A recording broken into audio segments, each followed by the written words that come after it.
una de las partes pues más conocidas, más impresionantes en la música es el coro de la famosa obra maestra de Johann Händel, Federico Händel, conocida como el Mesías. Quizá usted ha escuchado, no la obra completa, porque quizá para muchos pueda ser una obra pesada, pero la obra del Mesías pues es ocupada especialmente en épocas de Navidad, ¿no? Y el coro de esta obra tiene como base el capítulo 9 de Isaías. Usted puede tomar capítulo 40. Vaya usted conmigo y acompáñeme solamente a esta porción, porque estoy seguro que usted la recuerda. Isaías 40, y voy a permitirme leer el versículo, bueno, los versículos, los primeros 5 versículos, que por cierto en una cantata, de hecho comienza así: Consuelo. Usted la recuerda. Pero dice: consuelen, consuelen a mi pueblo, dice su Dios. Va a ser un poco distinto porque esta es versión internacional. Dice el verso 2 del 40: hablen al corazón de Jerusalén y díganle a voces que su lucha ha terminado, que su iniquidad ha sido quitada, que ha recibido de la mano del Señor el doble por todos sus pecados. Y entonces el verso 3 dice: una voz clama, preparen en el desierto camino al Señor, allanen en la soledad calzada para nuestro Dios.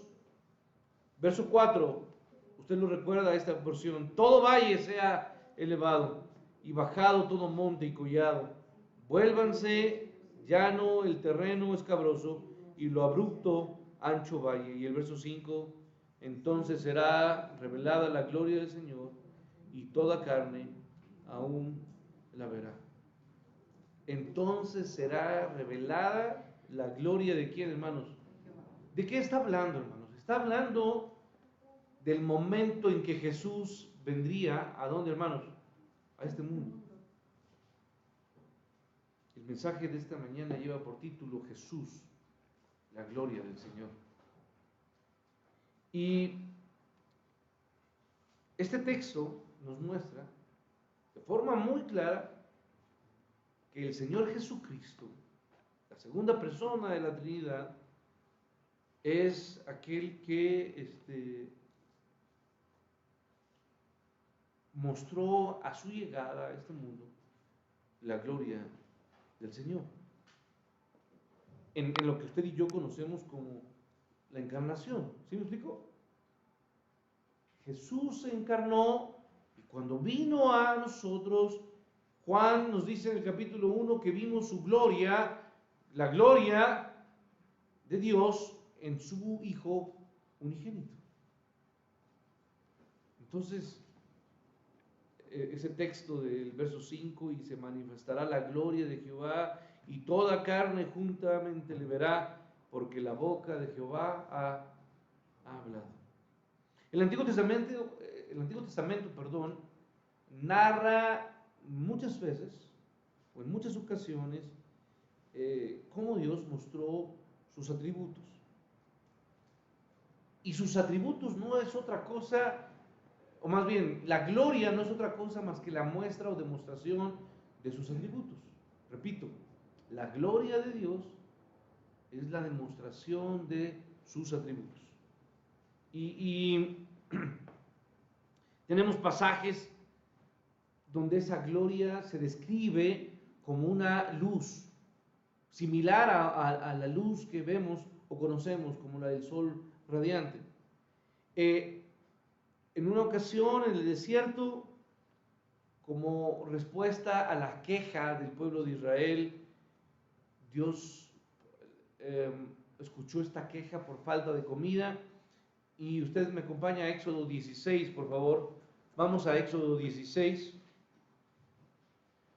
Y el pasaje en el versículo 7 nos narra: y a la mañana veréis la gloria de Jehová, porque él ha oído vuestras murmuraciones contra Jehová, porque nosotros ¿qué somos para que vosotros murmuréis contra nosotros? Y dice el verso 10: y hablando Aarón a toda congregación de los hijos de Israel, mirando hacia el desierto, y aquí la gloria de Jehová apareció en una ¿qué? En una nube, dice el texto. Hermanos, esta fue la descripción de un momento donde Dios mostró la gloria, ahora manifestada en una nube, como usted lo acaba de ver, ¿sí? Pero en el libro de Levíticos, en el capítulo 9, en un acto muy ceremonial, en un acto muy emotivo, Aarón y sus dos hijos, o sus hijos, iban a ser ordenados como ¿qué, hermanos? Como sacerdotes. Y en ese momento se nos narra en el versículo 23 del capítulo 9, y entraron Moisés y Aarón en el tabernáculo de reunión, y salieron y bendijeron al pueblo, y la gloria de Jehová, ¿qué hizo? Se apareció a todo el pueblo. No tengo tiempo para que usted y yo leamos muchos de estos versículos, pero quiero mencionar a otros más que son importantes para este contexto, o esta introducción de este mensaje. Pero usted recuerda el monte Sinaí, Moisés esperando que Dios le diera, ¿qué, hermanos? La ley, las tablas de la ley. Y fue en ese momento también al recibir en Éxodo 24, del verso 15 al verso 18, donde se muestra la gloria de Dios. Y también en Éxodo 40, cuando Dios le había ordenado a Moisés construir este tabernáculo, y al término del tabernáculo, en el verso 34, sí quiero que usted me acompañe, por favor, Éxodo 40.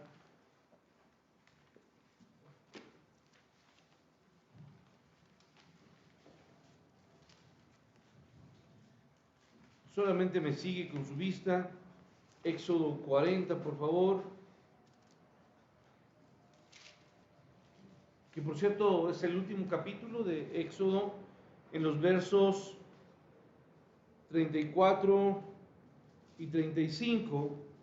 La palabra de Dios nos narra: entonces la nube cubrió la tienda de reunión, y la gloria del Señor, ¿qué hizo? Llenó el tabernáculo. Moisés no podía entrar en la tienda de reunión porque la nube estaba sobre ella, y la gloria del Señor llenaba el tabernáculo. Una vez más está ahí esta descripción de la gloria de Jehová.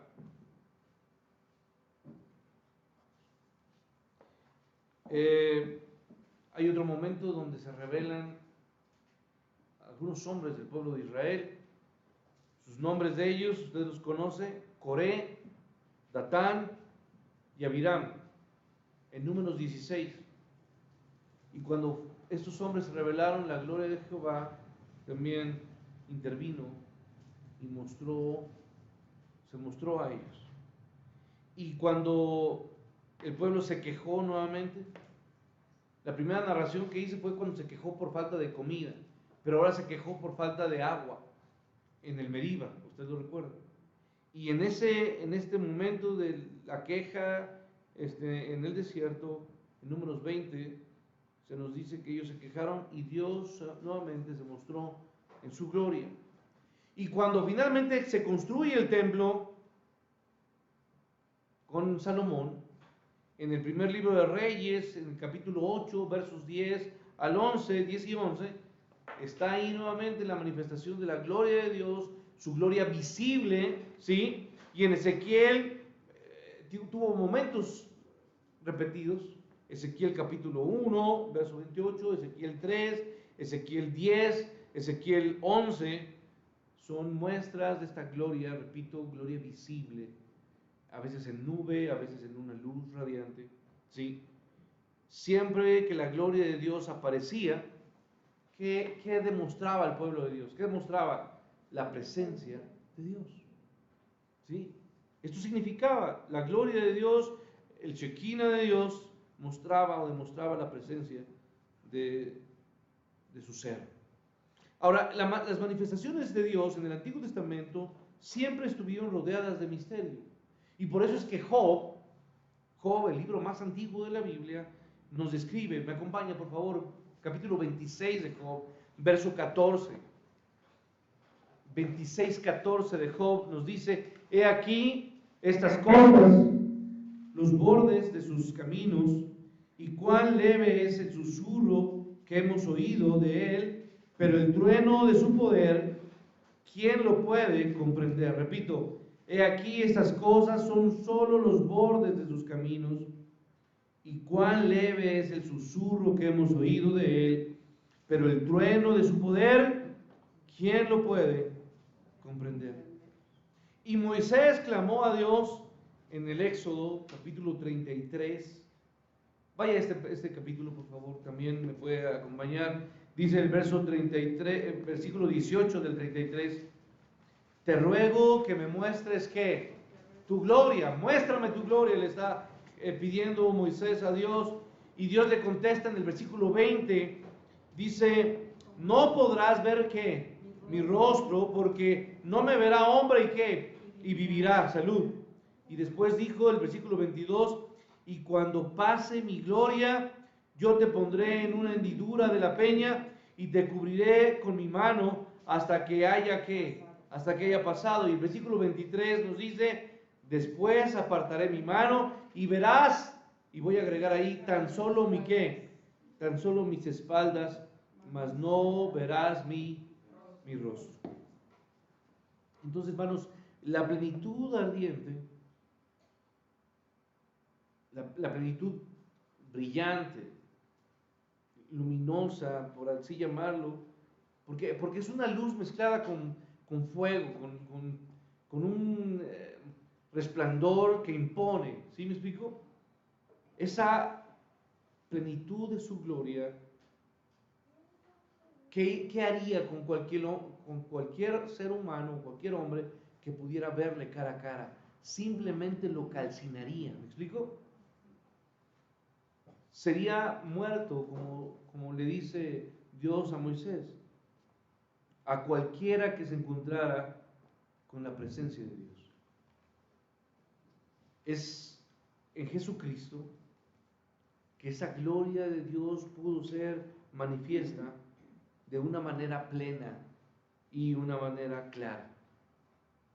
No sin ese resplandor de la nube, no sin ese resplandor que siguió al pueblo de Dios de manera constante en el desierto, no de una forma resplandeciente como lo hizo en el templo o en el tabernáculo, pero ahora esa gloria se puede ver de una forma muy clara en una persona. ¿Y esto es quién, hermanos? Jesús. Él es la gloria de Dios. Hebreos capítulo 1, por favor. Lo saben muchos de memoria.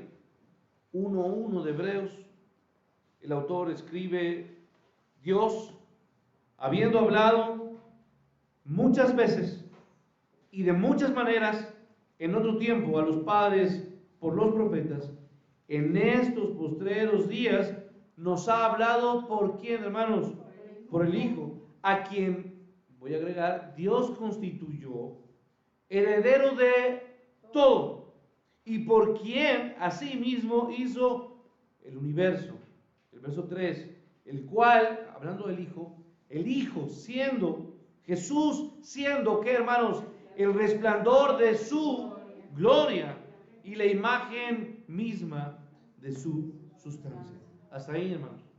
Y Pablo, si vamos rápidamente al primer libro primera carta a los Corintios, en el capítulo 2, por favor.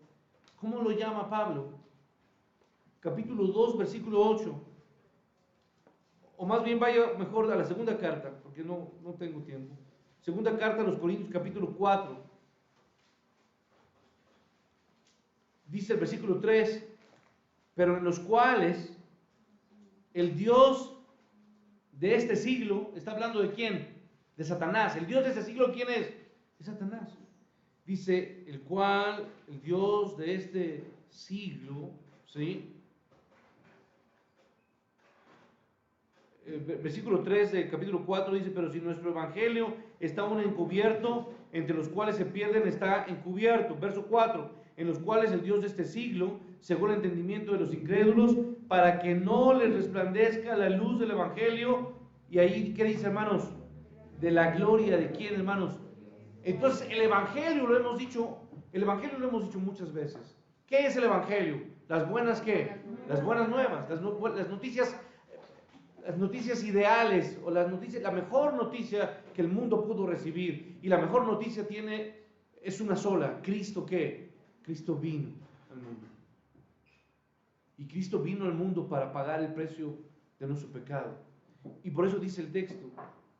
Entonces, para que no les resplandezca la luz del evangelio de la gloria de Cristo. Esto es lo que está haciendo y lo que ha buscado constantemente Satanás hacer, que el mundo no pueda ver y no pueda entender y no pueda escuchar y conocer de quién, hermanos, de Cristo. Dice, porque no nos predicamos a nosotros mismos, sino a quién, hermanos, sino a Jesucristo como Señor, y a nosotros como vuestros siervos por amor de Jesús. Versículo 6, porque Dios, que mandó que de las tinieblas resplandeciese la luz, es el que resplandeció en nuestros corazones para iluminación del conocimiento de la gloria de Dios. ¿Y qué dice, por favor? Termine conmigo. ¿En la faz de quién? En la faz, en el rostro. ¿La faz es qué? El rostro de Jesucristo. Entonces, hermanos, yo estoy apuntando a todo lo que la palabra de Dios nos dice. ¿Quién es la gloria de Dios? ¿Quién es, hermanos? Jesucristo.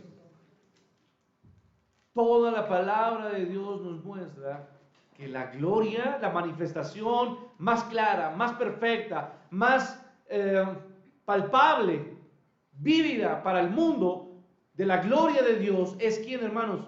Es Cristo. Y Santiago, el hermano de quién? El medio hermano de Jesús, ¿verdad? Se refiere a Jesucristo en Santiago 2:1 como nuestro glorioso Señor. Nuestro glorioso Señor.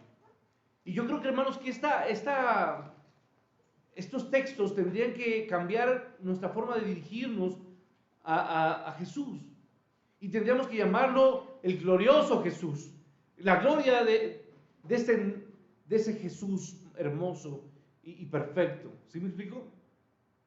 Jesús mostró en su vida la gloria de su Padre.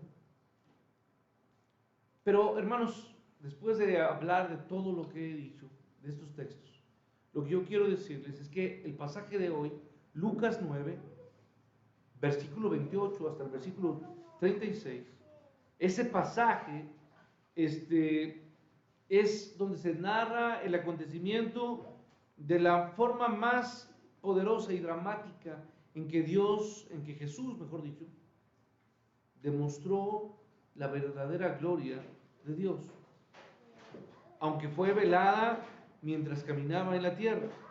Y es la que se narra en ese pasaje de Lucas 9, lo que hoy conocemos como la transfiguración. Vaya usted a Lucas 9, por favor, y ahí usted puede ver el título que está en este pasaje. Lucas, capítulo 9, ¿sí?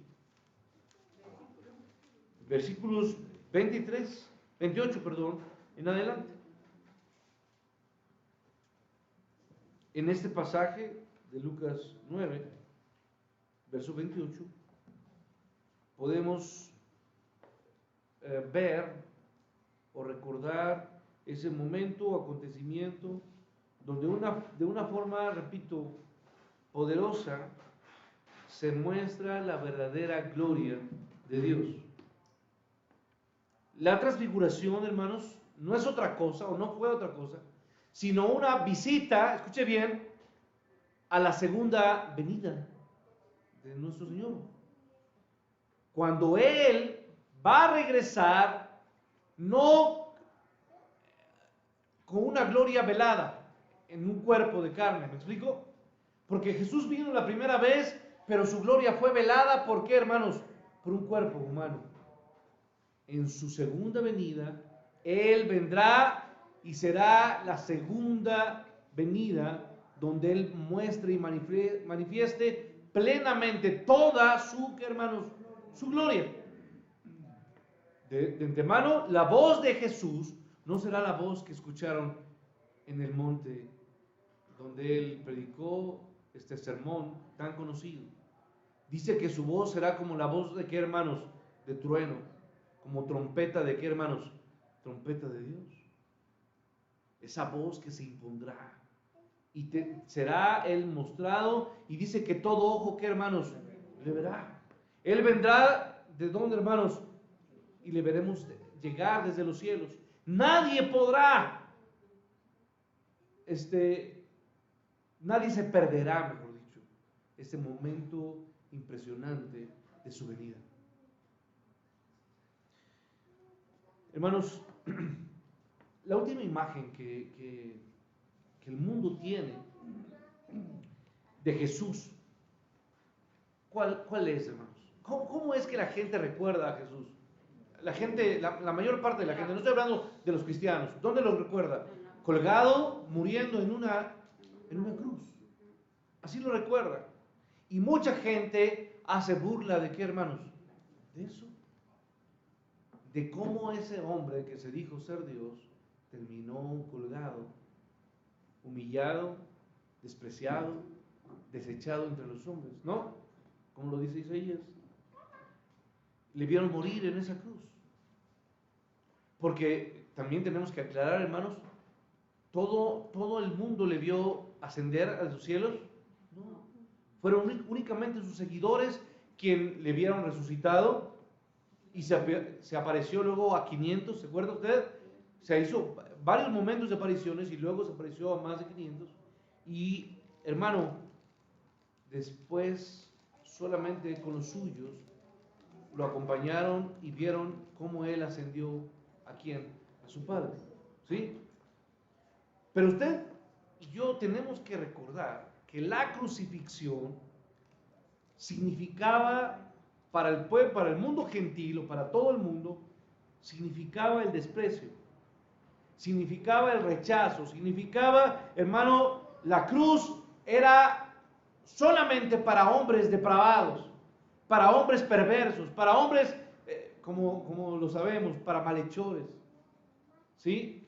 Para hombres que habían lastimado, dañado, asesinado, traicionado, como él fue acusado de sedición, ¿verdad? Rebelarse contra el gobierno. Y entonces, hermanos, ese es el recuerdo que el mundo tiene de Jesús en esa cruz, que no significó sino humillación y desprecio, de manera resumida.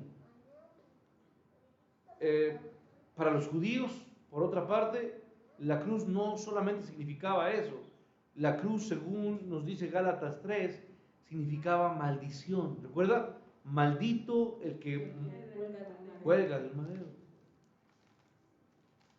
Entonces, ahí es ese momento donde para los judíos no armonizaba lo que estaba pasando. Algo que usted y yo ya hemos hablado. Esa imagen que el mundo tenía de Jesús, ¿verdad? Aunque el mundo tiene presente esa primera venida, Jesús también habló de su regreso.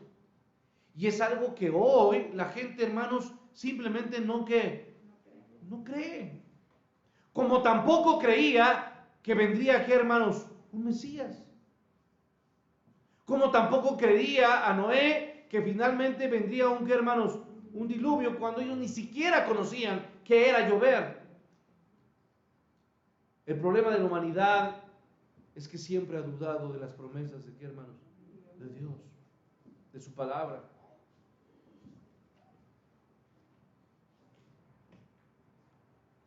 Jesús habló de su regreso en repetidas ocasiones. Habló de estas, la palabra de Dios habla de las dos venidas, ¿cierto o no? La primera venida en humillación para pagar y morir y sufrir por nuestros pecados. Varón de dolores, experimentado en quebranto. Y su rostro simplemente quedó desfigurado. Esa es la descripción y la promesa que tenían varios profetas, varios libros del Antiguo Testamento. Una promesa que finalmente, ¿qué, hermanos? Se cumplió. La primera venida venía así. Y la segunda venida nos habla de una venida en poder y en gloria. Pero ¿para qué, hermanos? Él no viene como redentor. Él viene como, ¿qué, hermanos? Como juez y ejecutor de su justicia. Hoy muchos se burlan. Se ríen y elaboran chistes y cuestionan por qué deberíamos de creer en una promesa de un regreso de Jesús. Si han pasado más de 2000 años y todo sigue, ¿qué, hermanos? Igual. Segunda carta de Pedro, en el capítulo 3, verso 4, nos dicen eso, que la gente simplemente se burla y no cree sobre su advenimiento, su segundo advenimiento. Ese mismo escepticismo, yo les decía, hermanos, es el que enfrentaron los profetas del Antiguo Testamento. Es el que enfrentó el mismo Noé, como narraba hace un momento. Y cada uno de estos profetas hablaban del futuro, de la futura venida del Mesías. Y sin embargo, ¿qué, hermanos? No creyeron. Pasaron más de 400 años sin saber absolutamente nada de la venida del Mesías. Hubo un momento de silencio de la voz de Dios. Pero dice el versículo 27, por favor, usted está en Lucas 9, pero os digo en verdad que hay algunos de los que están aquí. ¿De quién está refiriéndose, hermanos? Pues está hablando de Pedro, de Juan y de Jacobo, que no gustarán, ¿qué, hermanos? La muerte. Gustarán la muerte es una expresión hebrea para morir, ¿sí? Hasta que vean el reino de quién, hermanos, de Dios. Está hablando de que Pedro, Juan y Jacobo no iban a morir sin antes no haber visto, ¿qué, hermanos? El reino. ¿Y dónde lo verían? En unos minutos más. En lo que conocemos como usted y yo, la transfiguración. Ellos fueron llevados literalmente ¿a dónde, hermanos? Al reino. ¿Sí? La transfiguración, repito, fue un vistazo de la naturaleza divina de Jesús que se revelaría por completo en su regreso. Era un regalo para animar la débil fe. Y yo quiero terminar esta mañana, y sin que usted levante su mano, yo me atrevería a preguntar, ¿cuántos de aquí tenemos una fe débil? ¿Cuántos de nosotros nos sentimos dudas y temor? ¿Cuántos de nosotros estamos pasando momentos de incertidumbre? Ellos acababan de escuchar que Jesús tendría que sufrir. Verso 26, lo puede ver ahí. Mire, voy y leo. Y a todos les decía, está hablando Jesús, ¿sí o no? Si alguien quiere seguirme, niéguese a sí mismo, tome su cruz cada día y sígame. Porque el que quiera salvar su vida la perderá, pero el que pierda su vida por causa de mí, ese que la salvará. Pues, ¿de qué le sirve a un hombre haber ganado el mundo entero si él mismo se destruye o se pierde? Porque el que se avergüenza de mí y de mis palabras, de este se avergonzará el Hijo de Dios, el Hijo del Hombre, cuando venga en su gloria, y la del Padre y la de los santos ángeles. Pero en verdad les digo que hay algunos que los que están aquí que no probarán la muerte hasta que vean el reino de Dios. Hermanos, ellos estaban pasando momentos, porque era un momento de desafío.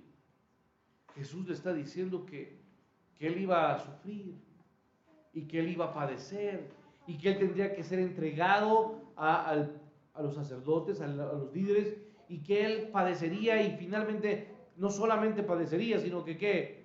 Moriría.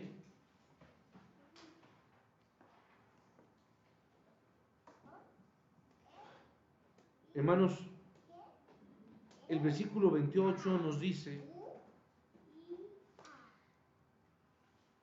aconteció como 8 días después de estas palabras, que tomó a Pedro, tomó a ¿quién? A Juan, y tomó a Jacobo, y subió al monte a orar. Jesús tomó a estos tres, ya que estos tres, junto con Andrés, que no se describe aquí, o no se habla de él aquí, eran el círculo más íntimo de Jesús. La elección que Jesús hiciera de estos tres hombres, repito, ¿sí?, reflejaba el requisito de la ley que era necesario plasmado en la Torah o en la ley hebrea o de Israel. Usted sabe que en Deuteronomio 19, para que un hecho fuera referenciado como verídico, tenía que haber dos o más testigos. Y por eso toma a Pedro, a Juan y a ¿quién? Y a Jacobo.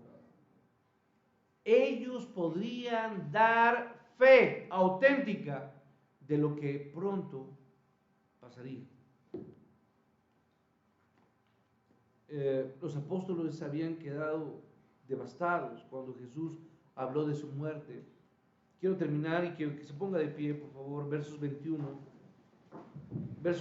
y 22.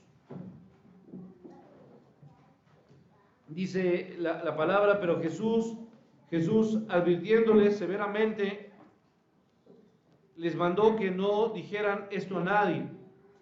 Y les dijo: el Hijo del Hombre debe ¿qué? Padecer mucho y ser rechazado por los ancianos, los principales sacerdotes y los escribas, y ser muerto y resucitar al tercer día. Hermanos, para ellos era muy difícil. Era una situación bastante complicada. Ellos estaban devastados. Lo que ellos con lo que habían soñado, el sueño más grande que tenían, el estar con el Mesías, pero un Mesías que ellos esperaban que mostrara su gloria y poder en contra de ¿quién, hermanos? De Roma. Ese sueño tan magnífico y tan grande de llenarse de gloria y de poder y de riqueza, simplemente para ellos había en ese momento fracasado. Y entonces ellos simplemente tenían que verse como lo que Jesús les estaba exigiendo. El que quiera seguirme tiene que negarse. El que quiera seguirme tiene que morir, cargar su cruz y seguirme cada día. Por lo tanto, ellos estaban devastados en su fe. Jesús estaba hablando de su muerte y por lo tanto estaba hablando de la muerte de sus sueños, de cada uno de estos discípulos. Y de que no solamente Jesús, su líder, moriría y sufriría, sino que ellos también tendrían que padecer y quizá morir. Por lo tanto, Jesús los reprendió. Cuando Pedro, ¿se acuerda usted? Pedro lo toma y trata de qué, hermanos, de hacerle entrar o de reconvenirle, dice la palabra. Y Jesús simplemente le dice, ¿estás qué? Estás equivocado.